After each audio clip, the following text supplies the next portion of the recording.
কি করবেন টাকা দিয়ে? যদি কবর নিয়ে যেতে পারেন, আখেরাতে কাজে লাগে, তাহলে তো একটা ব্যাপার ছিল। তা তো পারবেন না। আপনি বলবেন না পারলে কি হয়েছে, ছেলে মেয়ে খাবে, ছেলে মেয়ে ভোগ করবে নিশ্চিত। বহু মানুষ সম্পদ রেখে চলে গেছে, তার ছেলে মেয়েরা ভোগ করতে পারে নাই, হাতে বুতে অন্য মানুষ খেয়ে ফেলছে, আছে না নাই?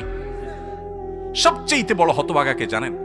আল্লাহর জমিনে সবচেয়ে বড় দুর্ভাগা, সবচেয়ে বড় বেয়াকুব এবং নির্বোধ মানুষ হলো সে, যে যাদের জন্য চুরি করবে তারাও সে দায় নিবে না। কিয়ামতের দিন ছেলে আয়সা বলবে না, আব্বা চুরিদারি ডাকাতি 2 নম্বরই যা করছেন, ঘুষ সুদ যা খাইছেন আমাদের জন্যই তো খাইছেন, আল্লাহ আমার আব্বারা জাহান্নামে দিয়ে না, আমাদের নিয়ে যান।